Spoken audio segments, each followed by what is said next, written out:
Good evening students.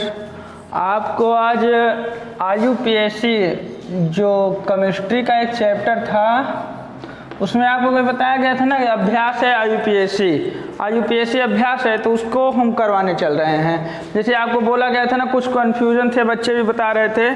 जैसे पहला था 1,2-क्लोरो 3-मेथिल 3-मेथिल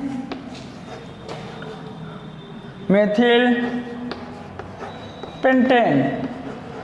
ठीक, ये अब आपका था, ये आपको नाम लिखना था इसका जैसे नाम पहले से लिखा था तो इसका स्ट्रक्चर बनाना था। आपको स्ट्रक्चर बनाना था 2,2-क्लोरो 3-मेथिल पेंटेन।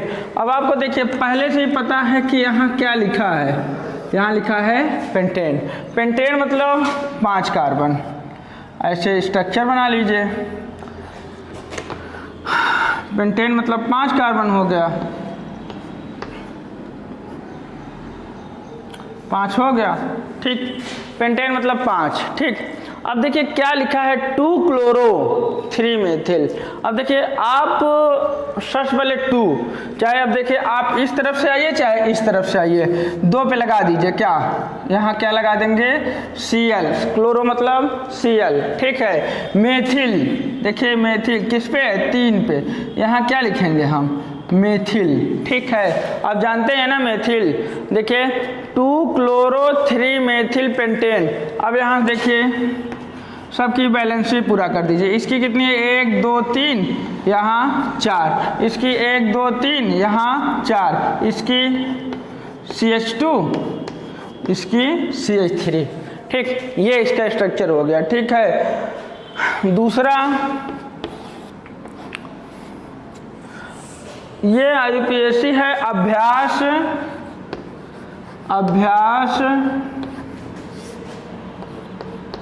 10.1 का है NCERT का। ठीक है, दूसरा देखिए है 1,4-डाईब्रोमो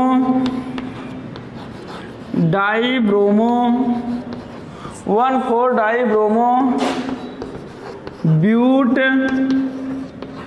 2-इन। ठीक, अब सामने स्ट्रक्चर है 1,4-डाईब्रोमो, देखिए ब्यूट 2-इन। अब देखिए स्ट्रक्चर समझिए, ये वाला थोड़ा मिटाते हैं। ठीक, स्ट्रक्चर मिटाते हैं। देखिए इसको समझिए क्या लिखा है। अब यहाँ देखिए ब्यूट मतलब 4, आप ऐसे देखिए ब्यूट मतलब 4 कार्बन, ब्यूट मतलब 4 कार्बन। अब देख लीजिए लिखा है 1,4, मतलब कि इस पे भी लगेगा। अब 4 ही कार्बन है ना, 1,4 है 1,4-डाईब्रोमो। देखिए 1,4 मतलब एक पे भी लगा दीजिए, चाहे इस तरफ से ले आइए चाहे इस तरफ से, एक पे भी लगा दीजिए, 4 पे भी, 1,4-डाईब्रोमो। अब देखिए ब्यूट 2, अब चाहे इस तरफ चलिए चाहे इस तरफ से, यहाँ देखिए इसके साथ क्या हो जाएगा? Double bond. कह रहे हैं ना 2-इन, ब्यूट 2-इन। अब ठीक है, आप देखिए कह रहा है 1,4-डाईब्रोमो, 1 का 1 2 3 4। अब देखिए 1 पे और 4 पे क्या लिखा है? 2, 1,4-डाईब्रोमो। ब्यूट मतलब 1 2 3 4, मेथ एथ प्रो ब्यूट, 4 कार्बन। अब देखिए ब्यूट 2-इन है ना, 2 मतलब यहाँ चले तो 1 2, दूसरे नंबर पे इन मतलब होता है डबल बॉन्ड, होता है ना। 1 2 देखिए हो गया। अब देखिए अब सबकी बैलेंस लिख दीजिए। यहाँ देखिए इसकी क्या हो जाएगी? CH2, फिर यहाँ CH, फिर यहाँ CH, फिर यहाँ क्या हो जाएगा? CH2Br। ठीक है, ये स्ट्रक्चर हो गया आपका। ठीक है, समझ में आया? चलिए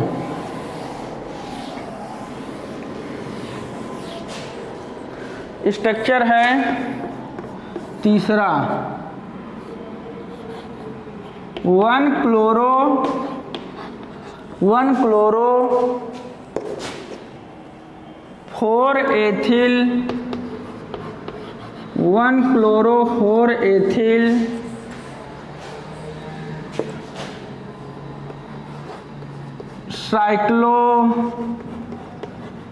साइक्लोहेक्सेन।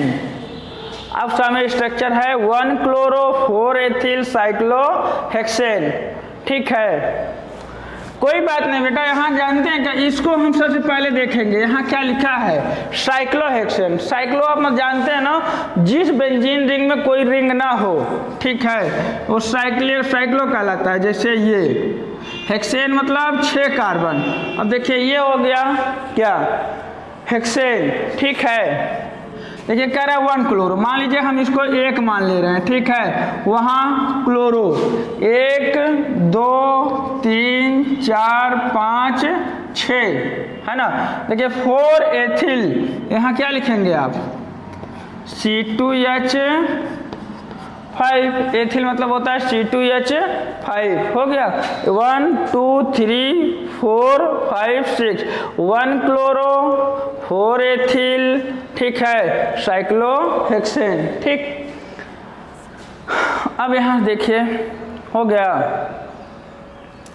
ये आपको समझ में आ गया। अगला चलते हैं,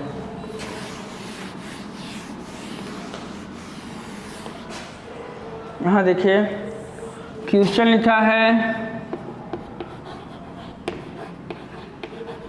1 ब्रोमो 4 सेकेंडरी यानी द्वितीयक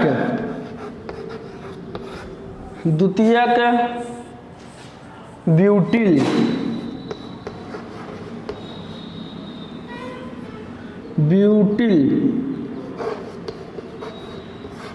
ठीक, क्या लिखेंगे, ब्यूटिल 2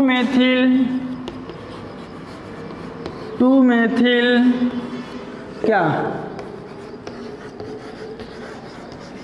बेंजीन। ठीक, अच्छा अब स्ट्रक्चर देखिए, सबसे पहले लास्ट में यहाँ लिखा है बेंजीन। ठीक है, क्या लिखा है, बेंजीन। हम पहले ऐसे बेंजीन रिंग बना लेते हैं। एक यहाँ देखिए ऐसे,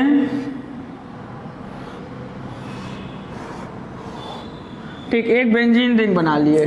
ठीक है, अब यहाँ देखिए लिखा है ब्यूटिल, यहाँ ब्यूटिल लिखा है।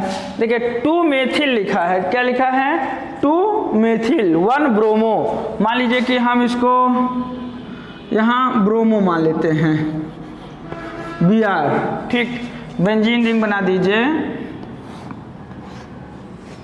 है ना, Br मान लेते हैं। 1 ब्रोमो और 2 मेथिल, देखिए 2 मेथिल, यहाँ क्या लिखेंगे, 1 2 3 4 5 6 हो गया। अब फिर समझिए 1 ब्रोमो 2 मेथिल और 4, देखिए 4 पे क्या लिखा, द्वितीयक ब्यूटिल। जानते हैं क्या होता है बेटा, ब्यूटिल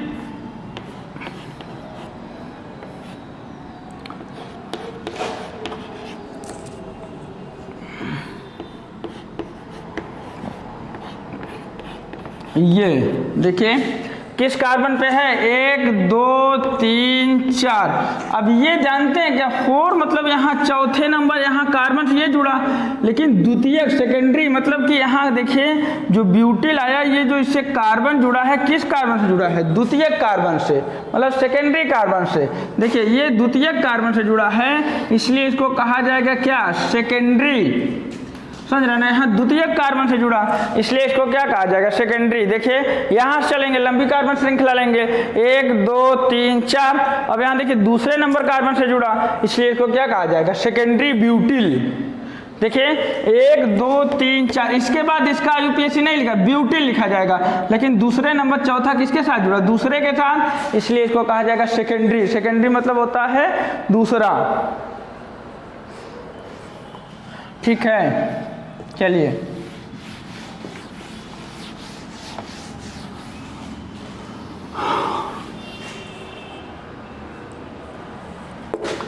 चौथा है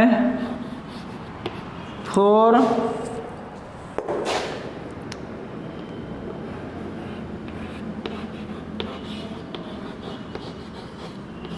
तृतीयक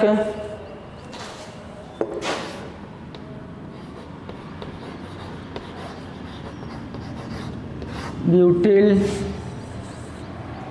3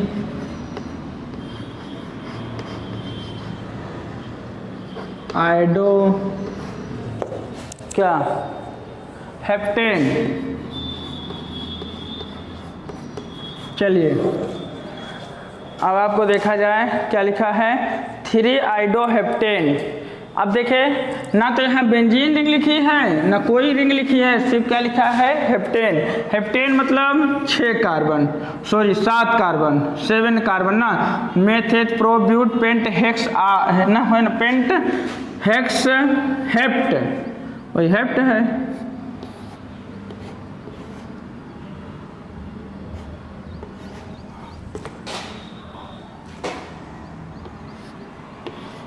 हो गया। अब देखिए टोटल नंबर ऑफ कार्बन कितने 7। क्या कह रहा है 3 आइडो 1 2 3, चाहे इस तरफ चलिए चाहे इस तरफ चलिए 1 2 3, यहाँ क्या लगा देंगे 3 4 तृतीयक ब्यूटिल। अभी क्या था द्वितीयक ब्यूटिल, मतलब कि दूसरे नंबर का देखे था ना। अब यहाँ क्या लगाएगा बेटा तृतीयक ब्यूटिल तृतीयक। अब यहाँ देखिए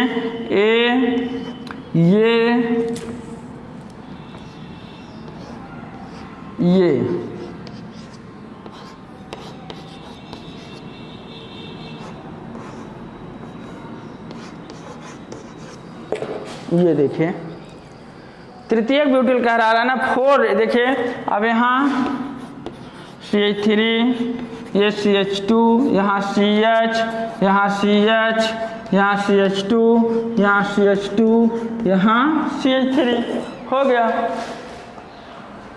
अब आप समझिए 1 2 3 4 5 6 7 कह रहा है। देखिए 3 आइडो आयोडीन किस पे है 3 पे 3 आइडो 4 देखिए 4 है ना। तृतीयक ब्यूटिल 1 2 3 मतलब है ना। देखिए यहाँ ये ब्यूटिल है 1 2 3 4 कार्बन है ना, 4 कार्बन है तो इसको ब्यूटिल कहा जाएगा। लेकिन जानते हैं कि इसके तीनों तरफ जब एल्किल समूह जुड़ा होता है तो उसे पहले ही पढ़े टर्सरी।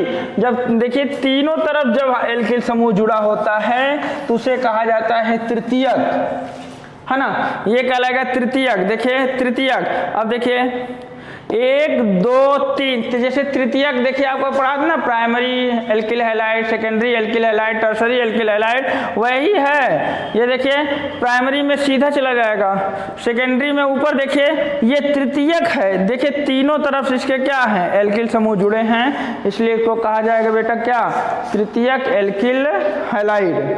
ठीक है समझ लीजिएगा। फिर जैसे अब टोटल नंबर ऑफ कार्बन कितने हैं 1 2 3 4 5 6 7। देखिए 3 पे लगा है आपका आइडो, 4 पे लगा है क्या ब्यूटिल। लेकिन बेटा इसके तीनों तरफ एल्किल समूह जुड़ा है इसलिए को कहा जाएगा तृतीयक ब्यूटिल, तृतीयक ब्यूटिल आइडो हेप्टेन 3 आइडो हेप्टेन। ठीक है।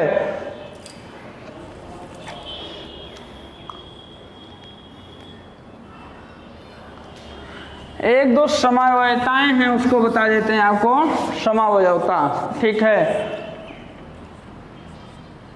या तो समावयवता जैसे आप पढ़े हैं इसमें आपके एनसीईआरटी में दिया था इसलिए बता देता हूँ। 3,7Cl की संभावित समावयवताएं बताइए। 3 से 3 लिखिए H7Cl की संभावित समावयवताएं बताइए। आपके एनसीईआरटी का क्वेश्चन है अभ्यास का। तब देखिए बेटा नंबर ऑफ कार्बन्स कितने हैं। ठीक है बहुत से प्रोफेसर आपको पढ़ाए होंगे तो यहाँ भी देखिए एक है। यहाँ से देखिए नंबर ऑफ कार्बन्स कितने हैं 3। 3 है। तो देखिए चलिए अब आप देखिए बेटा हाइड्रोजन आपके पास कितने हैं 7, हम पहले की बैलेंसी पूरा करते हैं 3, आपके पास बचा 4, फिर देखिए इसकी बैलेंसी पूरा करते हैं, बचा आपके पास कितना 2, फिर इसकी बैलेंसी पूरा करते हैं, कंप्लीट कार्बन 3 2 5 2 7, कार्बन नंबर 1 2 3। अब देखिए Cl बचा है, Cl कहाँ लिख देंगे यहाँ, ठीक हो गया ना। देखिए पहले नंबर ऑफ कार्बन कितने 3, हाइड्रोजन कितने 3 2 5 2 7, क्लोरीन संख्या 1, पहला स्ट्रक्चर। ठीक बेटा, देखिए स्क्रीन पे आ रहा है आपके दूसरा स्ट्रक्चर, ये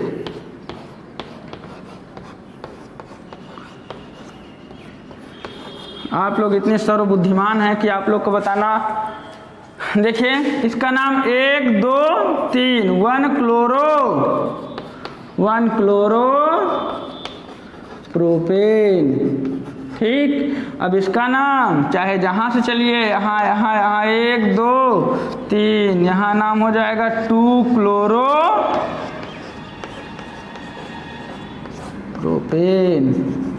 ठीक है बेटा, देखिए इसके कितने संभावित समायोताएं हो जाएंगी 2। ठीक है, अब इसमें आप पोस्टमार्टम नहीं कर सकते इस स्ट्रक्चरों का, इसलिए संभावित समायोताओं की संख्या कितनी। ठीक,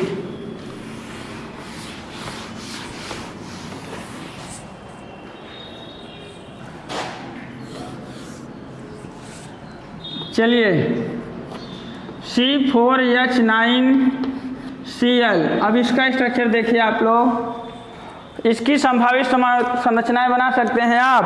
देखिए कैसे बनेगा, कितने कार्बन 1 2 3 4 है ना, हाइड्रोजन कितने 9, पहले के साथ कितना देंगे 3, दूसरे के साथ 2, इसके साथ 2, इसके साथ 2, ये देना जानते हैं, बैलेंसी कंप्लीट करना जानते हैं ना। जैसे कार्बन बैलेंसी कितनी होती है 4 होती है, तो देखिए 3 ये हो गई, 1 ये हो गया 4।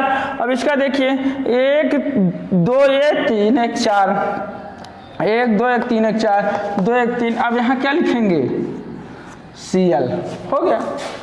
ठीक, पहला स्ट्रक्चर। दूसरा स्ट्रक्चर बेटा,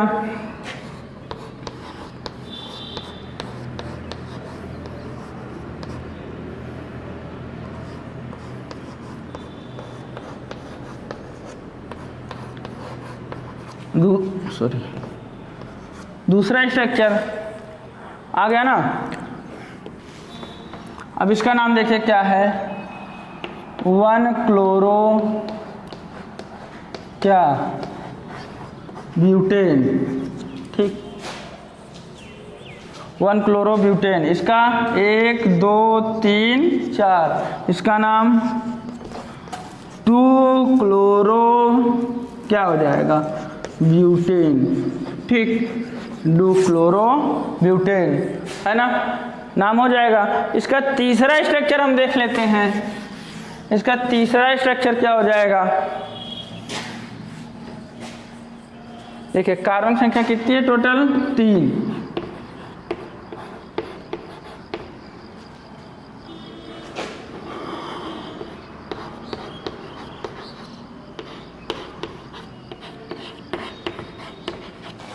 देखिए 3 3 6 3 त्रिका 9, यहाँ देखिए Cl, इसका नाम हो जाएगा 2 क्लोरो 2 मेथिल 2 क्लोरो 2 मेथिल क्या प्रोपेन।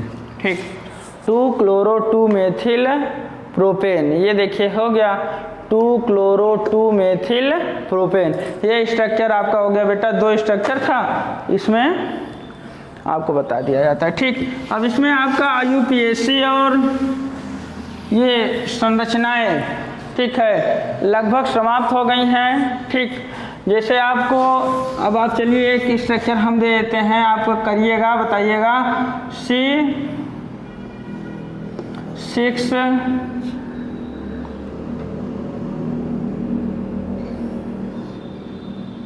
H13 Br ठीक है बेटा, आप इस स्ट्रक्चर को करके हमको बताइएगा। ठीक है, ये आपको होमवर्क दे रहे हैं C6 से 13 बिहार का संभावित समायोजताएं बताइए। ठीक है, चलिए अब कुछ चीज़ें बनाते हैं। जैसे एक था CX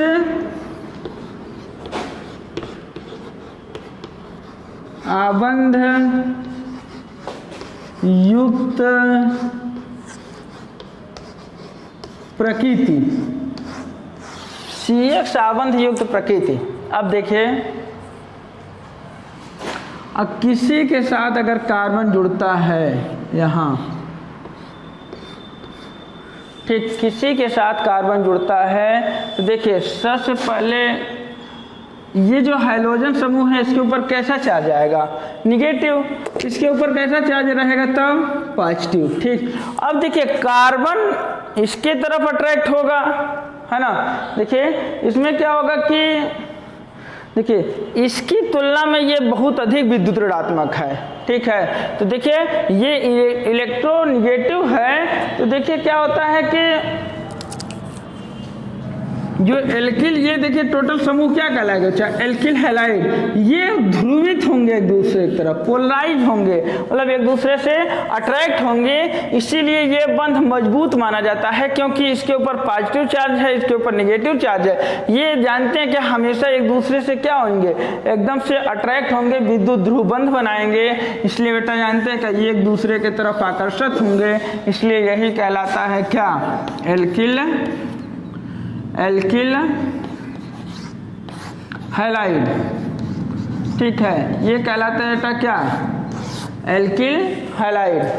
ठीक है, ये कहलाएगा एल्किल हैलाइड, क्योंकि देखिए कार्बन के ऊपर प्लस चार्ज, इसके ऊपर नेगेटिव चार्ज, तो एक दूसरे से क्या हो जाएंगे, आपस में अट्रैक्ट करेंगे, ऐसे विद्युत ऋणात्मक विद्युत धनात्मक की तरफ आकर्षित होगा। ठीक,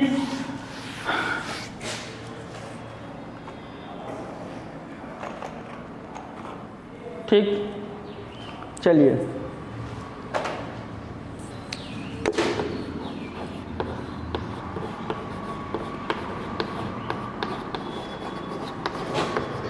हेलो एल्केन के बनाने की विधि। ठीक, हेलो एल्केन के बनाने की विधि। ठीक बेटा, और इसके बनाने की सबसे पॉपुलर विधि है क्या, पहला देखें, इसके बनाने की सबसे पॉपुलर विधि है हैलोजनीकरण, हैलोजनी। जैसे पहले देखिए, अभी जब चैप्टर की शुरुआत हो रही थी तो कुछ यहाँ पे शुरुआत हो रही थी, तो यहाँ पहले बताया गया था क्या, हैलोजिनेशन,